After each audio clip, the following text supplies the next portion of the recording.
Ladies, gentlemen, and exiles of all ages, we're now just over 2 weeks since the launch of Early Access for Path of Exile 2, and I've been absolutely loving my time as an Invoker monk since the very beginning of it. At various points along my progression through the game, I've stopped and talked about everything I've been doing with my build, how it's been shaping up at each stage, showing you guys how it looks in action, and then just explaining how to recreate what I've done if you like the look of what I've got going on. And I'm not referring to the fact that I'm a crab, though thank you, yes I am. My gradual evolution is complete and carcinization is inevitable. So we've been building around lightning from the start. We worked in cold damage to add chill and freeze, both for comfort and to activate some damage increasing effects. Then we picked up charged staff and started using the combat frenzy and resonance synergy to generate occasional power charges to power this, but as we pushed further into the endgame, I found myself wanting better mob clearing than I was getting, which required more power charge generation. So I swapped off of that for the most recent time that I've shown you guys the build, and essentially the day after that, they released a patch that buffed the hell out of combat frenzy, so we swapped right back. And through the combination of freezing enemies and electrocuting them as well with the new balance of combat frenzy's charge generation frequency from the patch, it's now actually extremely reliable in pretty much any kind of content outside of gaining mass charges for boss fights, which is fine as our best single target is spamming Tempest Flurry into Tempest Spell still anyways, on top of the boss's face. That said, there's been some adjustments, some growth, I've got some item adjustments and a unique that I've heard other invokers talking about that I'd like to touch on as well. Last sort of bit of housekeeping then before we begin, the build for mobbing and mapping is based heavily around generating and then spending power charges. The generally most efficient skill to take advantage of this with, and the one that you've seen me using for the most part, is Falling Thunder. It can genuinely just clear the entire screen and oftentimes even clear things that you can't even see, things that are off screen if you get the right angles. Its quality upgrade is a chance to not consume power charges on use, and it just scales extremely well if you build into it properly. The other option, however, does exist, and it is Flicker Strike. And this one I generally consider less effective, but just really fun to play. There is extremely minimal difference between what you would do here between the builds with Falling Thunder or with Flicker Strike as their main skill, mostly just swapping some passive points around, so I thought I should mention that if you prefer the concept of using Flicker Strike teleporting around like hell between enemies, bouncing off of them, it's a lot of fun, and you can mess with it while in the setup too, like I have been when I want to change things up a bit. All that said, let's dive into the skill gems, the supports inside of them, the persistent buff auras that we have running as well, and then we'll go over our ascendancy nodes and general passive tree choices and goals. Then finally we'll go over the gear that I've been running, where it could do with some changes, and my sort of thought process of prioritizing different modifiers and how I would change these things in the future if I got lucky enough or found enough currency to trade for better stuff. Starting off then with the skill gems, first up we have Falling Thunder as our main clear skill. This does a slam attack that fires out projectiles if you have power charges with more projectiles per charge spent, with our full 7 charges resulting in a full cone in front of you heading out and sprawling in every direction. Quality on this gives a chance to not consume power charges, so it's an absolute top priority for that upgrade, and then inside of this we have the perpetual charge support gem to make sure that we have a 35% chance to not consume charges on use, long shot support for increased damage if the enemy is more than 3.5 meters away from us, reaching its max increase at full 7 meters, and the range of this attack in our setup is absolutely massive, so you will hit that range against most enemies that you hit with this anyways. Then we have Ricochet as a support as well, which makes the projectiles from the skill have a chance to chain off of terrain that they hit. This skill in general absolutely excels in big open fields, but loses a bit of its craziness in corridors or more closed-in spaces. This is, however, fixed heavily with the chance to chain from terrain, as you can end up hitting one enemy with multiple of the projectiles bouncing off walls, not wasting them by having them eaten by the walls instead. Then after that we have acceleration support for more projectile speed, and this skill actually works in a way where the projectiles exist for a certain amount of time, rather than having a specific distance. So if you increase their speed, you increase the effective range of the projectiles. Then when I have my final support slot here, my plan is to put in Rage Forge to make it consume 10 rage to do 35% increased damage, and then I'll be swapping that instead into Tempest Bell for more single target heavy experiences like pinnacle bosses. After that then we have Tempest Flurry, our next sort of main skill. This is the main thing that you will actually be pressing as a button, mostly just as a way to shoot out projectiles from charged staff and apply ailments with it with incredibly high attack speed and high range as well. In the support slots I've got Martial Tempo for increased attack speed, we've got Rage to make it generate rage on hit as well, Rage gives us damage and we can spend it through the Rage Forge support that I mentioned before for larger bursts as a result of this too. We then also have Close Combat for increased damage at close range, mostly just for the purpose of boosting our boss damage, as we'll be right on top of them when using the skill for the most part. If I had more gem sockets on this I would be using Super Critical, which gives you lower crit chance with a skill, but increased crit damage with it, and then also Inspiration, which lowers its cost by 40%. Especially if you end up running a weapon that has bonus melee skill levels, this thing will start to really chug through your mana at level 23 or higher. After that though, we've got Tempest Bell. Build up combo by hitting 4 times with Tempest Flurry, plop down a bell, hit the enemy and the bell with the same strikes to do massive damage from attack speed, triggering frequent bell echoes, which then also reflect the element of any ailment that you can apply to the bell itself. In the support gem slots, we've got Super Critical currently. It's a good support for our setup in general. However, again, this is the one that I would swap out to Rage Forged if I was planning to fight a big meaty health bar boss, rather than just using this for like rares or for bossing on maps. Then there's Primal Armament, which increases all types of elemental damage done by the bell's hits, meaning both our cold and lightning damage get boosted from this.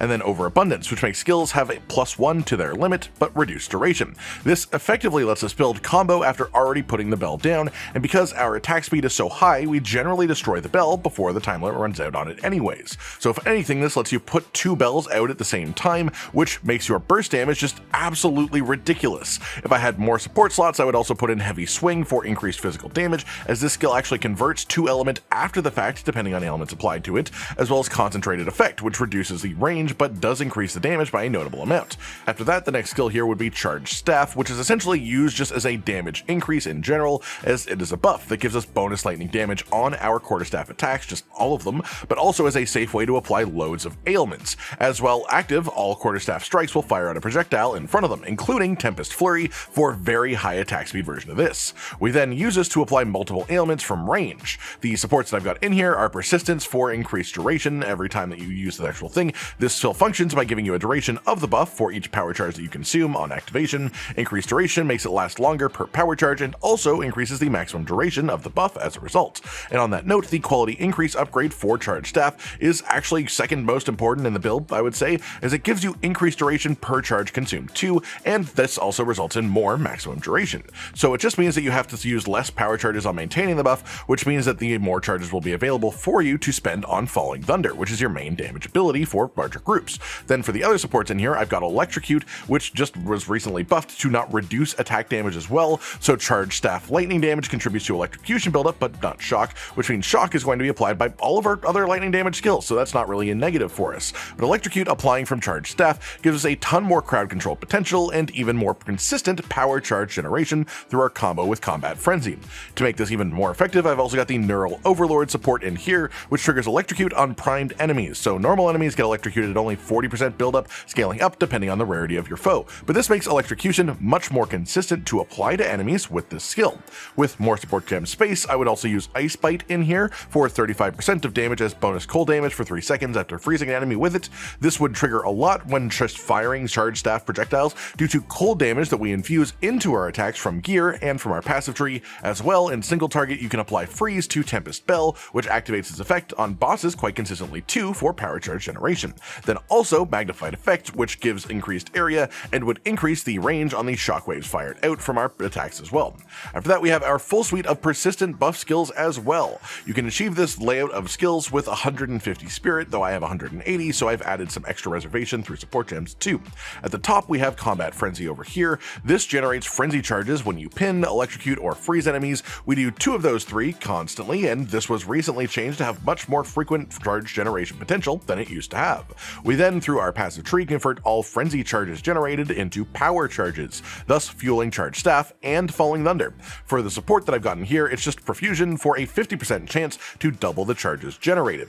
The next spirit skill that we've got here is Wind Dancer. This one gives 1 stage of its buff after a short duration, up to 3 stages, though it does go up to 4 with full quality applied. Each stage of the buff is a multiplicative increase to your evasion rating, which is just relatively massive, honestly. If an attack breaks through your evasion, it removes the buff, but applies a knockback to everything nearby.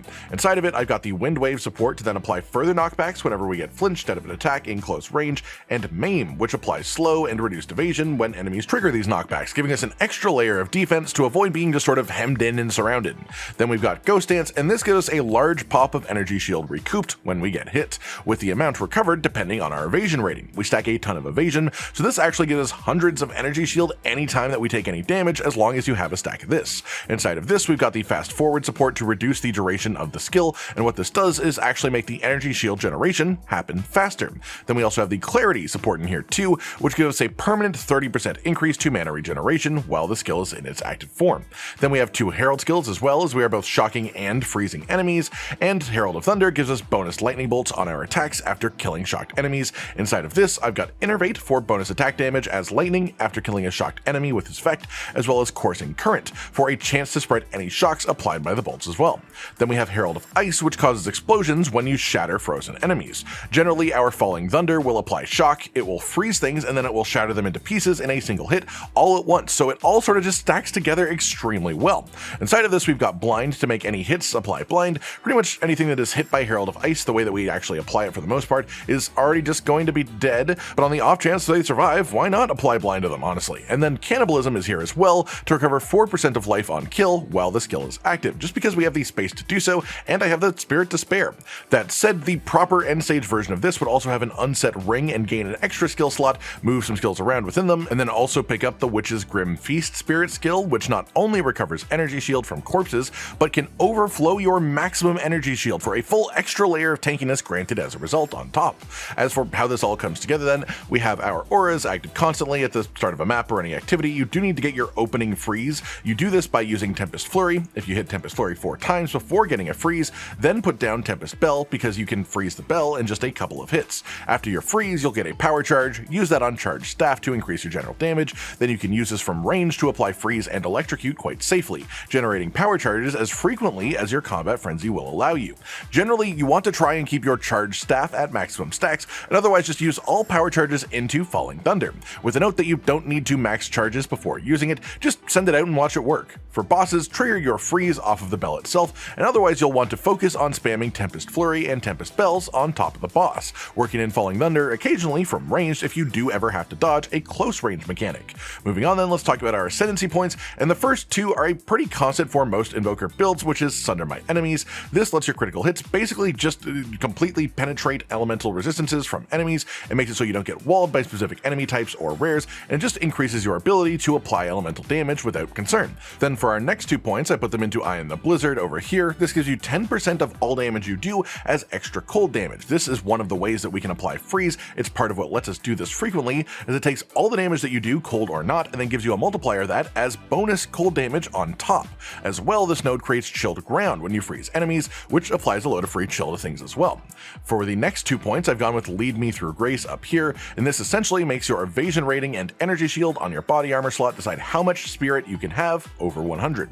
It disables bonuses from gear to this. This means that you can have high spirit without needing to invest spirit modifiers on your gear though. This frees up a lot of space and choice when it comes to your equipment compared to having to hit these same spirit numbers without getting it from this. Generally, we focus evasion over energy shield, a mix of both of course, but more evasion than energy shield. So we go with a full evasion body armor as we can boost this through other spots in our passive tree too.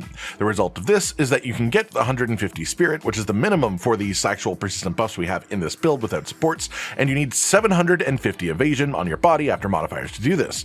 Quality, sockets, filled, all that stuff. If you want to hit 180 spirit like I do and have the extra spirit to play around with and potentially even work in Grim Feast later on, you need a minimum of 1200 evasion on body armor with everything all considered. Then for my last 2 points, once I have them, I'm going to do some messing around with a couple of options, but the more likely of the two is going with Unbound Avatar right here, and this is essentially a bonus skill that puts you into a buffed form that you can use after either doing enough elemental damage or applying ailments. It makes you do more elemental damage and apply more ailments when it's active, so more of what we already love doing. It's just a really good option. The other choice would be going for Elemental Expression over here to trigger this spell on every crit we get. We focus Dexterity hard, which means you get the lightning proc from this, which is Chain Lightning, and this would mostly add to our mobbing damage, but Falling Thunder clears things like crazy anyways. So the only real consideration for this is how Chain Lightning on crit would interact with Tempest Flurry and Tempest Bell potentially, so that's my thought process for the moment at least. I do have to test once I've actually gotten them.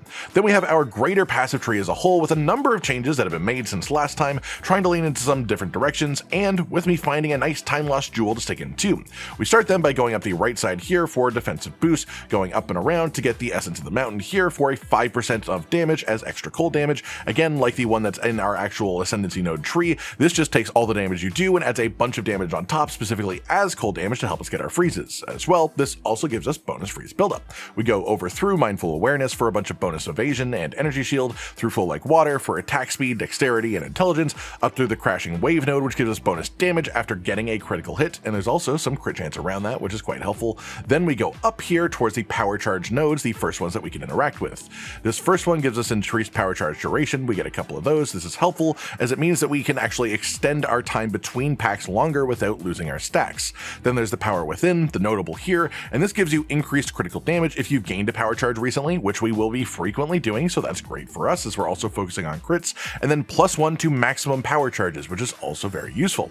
We then head up through the attributes, and as usual, it's worth mentioning that for your attributes you want to focus mostly on dexterity, just get enough strength and intelligence to activate the requirements of our gear and our skills. Then you want to go up and over into Echoing Frost. This gives you increased elemental damage if you've chilled an enemy recently, and we will be doing that frequently, so that's just free bonus damage, and then also Echoing Thunder, which is the exact same thing but for shocking enemies instead of chilling them. Then we'll be wrapping around here through some more attribute nodes, but down over to here and get into Siphon for an extra mana generation on kill, as well as increased amount of mana leech just in general. We do get some mana leeched from our physical damage on one of our rings, and generally I'd recommend having at least one roll of that just because you can scale it a little bit, and it does help you just sort of sustain your mana in general. Then we have some more power charge related nodes, including increased energy shield if you consumed a power charge recently, and another increased maximum power charge, which is great, and then a 5% chance to gain all of your power charges possible if you gain even one. And when that triggers, it is just a significant sort of speed up in the gameplay loop of the build. Then we go up the sort of inner track with all the attribute nodes and up over here to grab Resonance, our first keystone. This gives you power charges when you would gain frenzy charges, and this is how we make Combat Frenzy generate power charges for us, because by default it does generate frenzy charges. We then get to unlock our first jewel slot here, and generally in jewel slots you want things that boost quarterstaff damage, attack speed, damage to rare enemies or unique enemies, or elemental damage increases in general. This is a specifically good slot right here for a time lost jewel, as we get a good concentration of small passives and notables within the radius to actually activate them, including nodes like the Deep Trance over here, which gives you increased attack speed and reduced cost of skills, both of which are pretty useful, and also you get some bonus attack speed along the way too. Then there's also the crit nodes that are in the radius too, and these are also very good. They give us a lot of crit chance, they give us crit damage, and then we head all the way up, getting some more damage if we've had a critical hit recently, once again that stat, which is very nice, and then the notable here, which is even more of that, but then also some bonus crit chance too. We then head out more towards the actual edge of the skill tree before stopping off at some evasion and energy shield nodes, grabbing the percent increases as well as the flat bonus, as that does help the percent scale better, but then also Spectral Ward. This is the main reason that it makes sense for us to stack evasion on our body armor the way that we do, is this gives you +1 to maximum energy shield per 12 evasion rating that is on your equipped body armor. But wait, there is one more combination to this a bit later on. We then head to the outer edge through another jewel slot, which you'll be able to fill into our last sort of power charge cluster here. This gives you bonus critical damage if you consumed a power charge recently. Again, we will be doing that, so critical damage is very nice for us, and then you can get bonus maximum power charges too this time, and this puts us to our full maximum of 7 power charges within this setup. We then go down through the outside here once more over to the quarterstaff cluster, which is just full of some really powerful nodes. It gives you a bunch of bonus attack speed in general. It makes quarterstaff skills that consume power charges count as consuming an additional power charge. This just makes our power charge generation essentially more effective because you can use skills with lower charges and have them count as using more. You also gain a bunch of crit damage with your quarterstaffs too, and you gain ailment buildup and stun buildup too, which is very useful as well. We then head further down around the outside before we reach the sort of little herald cluster over here. This gives you increased damage while affected by a herald, as in it doesn't boost the herald skills damage, it boosts your damage while a herald is active. But then the Coming Calamity notable here is extremely powerful too, because we have 2 herald skills active, so this increases all cold damage you do by 50% and all lightning damage you do by 50% as well. We then head down into this critical damage cluster here for a bunch of extra crit chance, and not just increased crit chance, but also +1% to your base crit chance, which is actually very important because that's what all of the other crit chance increases scale off of. We then go up over here into Bestial Skin, our next notable, and this gives 100% increased evasion rating from your equipped body armor. This is the final piece of synergy to why we put so much evasion on our body armor, but it makes us very evasive as a result of all these combos together. We then head through these nodes over here over to Enhanced Reflexes, which gives you just general increased evasion rating, but then also a percent increase to your dexterity, which is quite strong to have. We then head through the major dexterity node right here over into a very important notable as well, Falcon Technique. This gives you 1% increased attack speed per 15 dexterity that you have. Currently I have nearly 300 dexterity. If I were to hit 300 dexterity, that would make this a 20% attack speed increase just for having this one skill point here. That's the end of the skill points that I've spent right now. I am currently level 84, so I have 16 points left to gain. The next 5 would go into getting Trick Shot specifically for Falling Thunder, as this gives us some extra chance for the projectiles to chain off of terrain on top of the actual support gem that we've gotten there too. Then we would spend a few more points over here getting into Escape Velocity. This would give us increased movement speed and evasion rating, both of which are quite good. After that, we would then head up over here into electrotherapy. This is a new cluster that they added in the recent patch. It gives you lightning damage, electrocute buildup, and then also it gives you a little bit of skill speed too, which is an important extra scalar as it lets us scale our speed in a different way. Then at that point, you should have 2 points left, and we'll just stick them in the time lost dual radius over here, giving us some more crit chance bonuses or crit damage bonuses as well. And that pretty much just does it for the skill tree then, so let's talk about my gear. Starting with the weapon, which is arguably the most important part of equipment. This got significantly better for me since the last time that we've talked about my build. Specifically, the flat physical and increased physical damage modifiers on this are extremely beefy. Flat cold damage helps us apply freeze, as we don't have cold skills. We just apply freeze through that flat cold damage on our gear, with cold damage increases in the passive tree. Then on top of that, it also has a ton of bonus attack speed, and attack speed mixes extremely well with the flat lightning damage bonus from charged staff, and with triggering Tempest Bell echoes more frequently as well.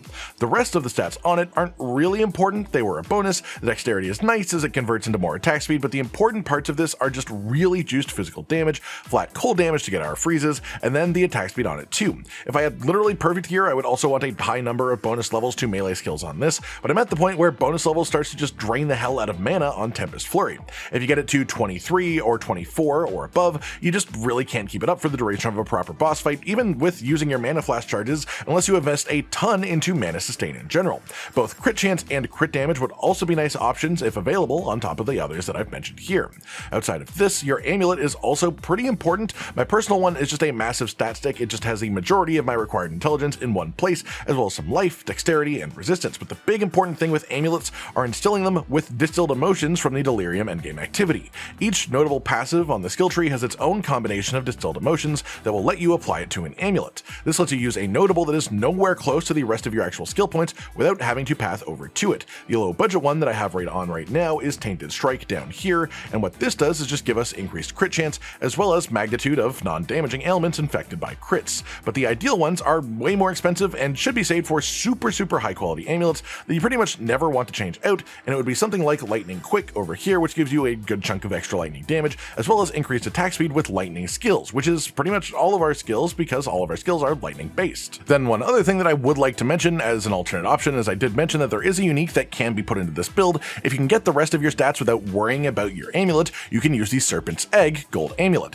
What this does mostly is just give you an additional power charge whenever you gain a power charge. We also have the ability to do that from our support gems. We have some extra power charge generation from our skill tree, so this just makes it much more consistent to generate power charges, which makes your Falling Thunder much more consistently powerful whenever you want to actually press the button. I don't have that in any of my footage, and I can chain it just fine, as you see very well, but this does make it even more effective if you can get it. It just happens to be a relatively expensive unique, and it means that you have to solve some of your other stats without using your amulet to do so. Then your next highest priority across your equipment is a bit more flat cold damage as well, especially if you don't actually have any of that stat on your weapon. You can get some on both rings as well as your gloves to really add quite a bit to this. You also want to get flat lightning damage if you can. It's not too important because we do a lot of lightning damage, but the extra flat lightning damage is just more damage that you can get from these slots as well.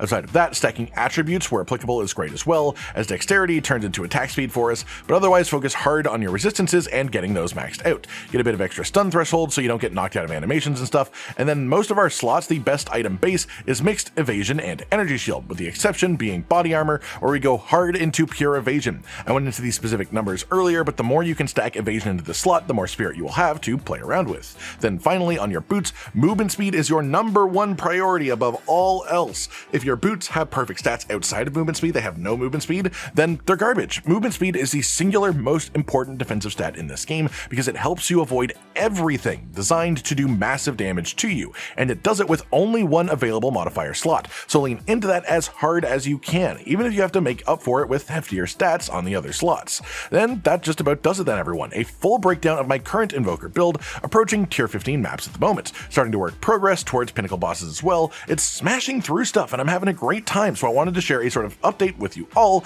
given that this is one of the stages of the game where I've made some larger changes to my setup to increase my output and survivability in general. I hope you've enjoyed watching this, and I hope you enjoy using this too if you try it out for yourself as well. Like if you liked the video, subscribe to the notification bell for more, and most importantly, ladies and gentlemen, until next time, stay sweet.